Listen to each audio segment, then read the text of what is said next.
I'm your representative from ATSSB, and this is the ATSSB Trombone Clinic. So if you're not here to hear the trombone, then there's the door. We also have some handouts in the back, both the music and the handout from the clinic today. I would love for you to help me in welcoming Ben Osborne. He is our clinician today for the trombone. He is from Sam Houston State University. Thank you.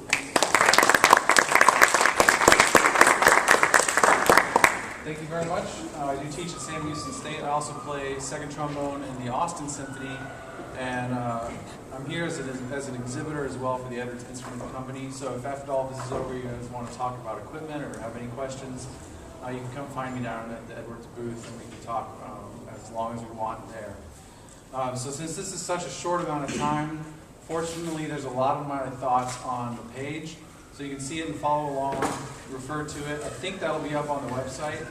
That's what I understand. And then the video of this clinic will also be up. And so if there's some things you missed, you can go back and hear them again or use the notes.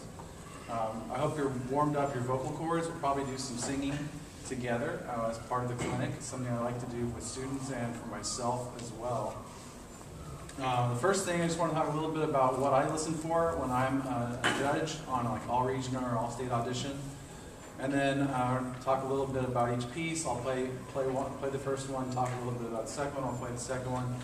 And hopefully I won't get cut off before my colleague Bob Daniel comes in to teach the tuba class. But anyway, so from my perspective, when I'm listening to a high school audition for all regional or all state, I'm listening to a series of things, and they kind of have a priority for me. The first priority for me is a great sound. If the player demonstrates they have a great sound, then I know they have control of their air, good control of their embouchure. If it's consistent all the way up and down, I feel pretty confident that even if they make a few mistakes here and there, or they do some things with pitch and time, that they're still pretty capable. And so that's why it says at the beginning that a great sound covers a multitude of sins. You can get away with a lot of mistakes if you sound excellent as a trombone player. So in order to work on that, go listen to as many trombone recordings as you possibly can. And sing along with them, and buzz along with them, and just immerse yourself in professional, not random YouTube guys, but professional trombone quality sounds, and imitate that. Play back and forth with your teacher, and think about the concepts I've got listed here, and evaluate your sound. Does it sound as good as Joe Alessi? No. Okay. Why not? Well, because I don't do this. Let me try that. Okay, I'm closer now. Will you sound as good as Joe Alessi? Probably not. But you'll get a little bit closer, and that's going to be more satisfying. If I'm a judge, I really like to hear someone who plays with a really good sense of pulse and time. If that's there, I feel, again, pretty confident that they understand music really well, kind of a higher level of music to be able to play everything really in time, and to make sense if they're making musical ideas, like if you're slowing down or speeding up, that it's not an accident. Oops, I slowed down, but oh, here I'm slowing down. And everything is kind of done with a purpose. Pitch, I mentioned that it separates the great players from the merely good players. It's very rare to hear somebody who plays in tune. As a young player, I know I wasn't one of them. I played out of tune. And so when you do hear it, and band directors are often people that are on the panel, and so they're around their students a lot of the time. Most of the time they don't play in tune. When they hear someone that plays in tune, they wake up, and they experience a sense of joy, because, oh, this is really nice. And so if you're auditioning and you play in tune, the judge is going to immediately be listening to you more attentively.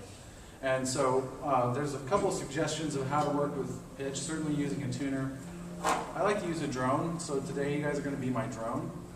If you're on this side of the room, sing a B flat. B flat, F,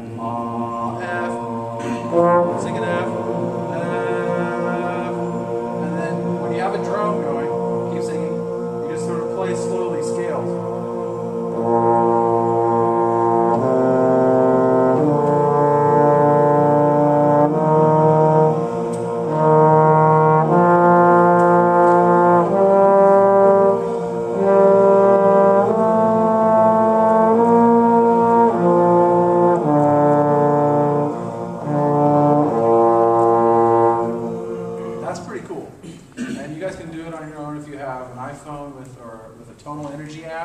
There's a way to set it so it can play a drone. I like to put the root and the fifth on, And then if I plug it into like a Bluetooth device, it surrounds me in my practice room, and I just sit there in the comfort of a warm blanket of drones, practicing and tuning in every single key.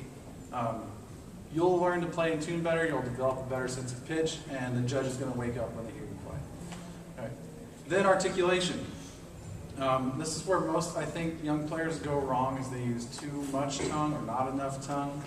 We'll talk about it as we get into each of the pieces, but it's important to only use as much tongue as is necessary and no more than that. Every time you use more tongue, it helps to choke the sound, which causes the airflow to stop, which causes bad things to happen on any brass instrument. There's more details there in the notes. Last but definitely not least is making music. The problem that I had when I was young is I tried to make music before I could play the trombone very well, and I wasn't really capable of communicating my musical ideas because I didn't play in tune.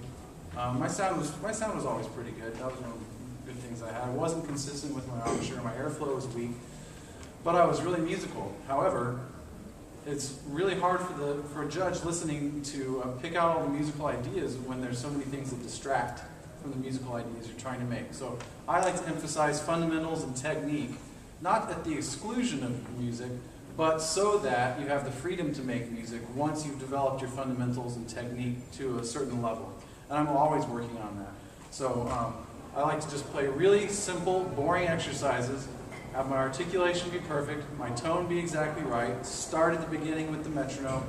I like to go to the beginning of the Arbin book, like the first 20 pages or 30 pages of the Arbin book. They're so simple that you could fall asleep playing them, but the challenge is to play them exactly right, the right way every single time.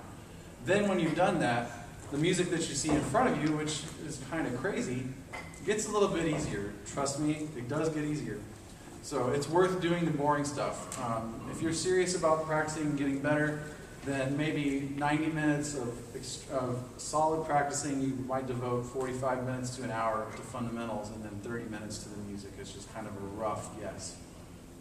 And of course, in order to make music, you need to have something going into your mind to create musical ideas, and that's where listening to anything comes into play. Listening to pop music helps your trombone playing. Not as much as listening to orchestral music or listening to trombone solo music, but it all helps. And if you can take the vocabulary that you get from listening to going to concerts, hearing recitals, going on YouTube and seeing what's on Joe Alessi's YouTube page, all that stuff is going to make you a better musician. So even if you're not holding the trombone, you'll still be practicing trombone by turning on these recordings. So let's look at the first etude.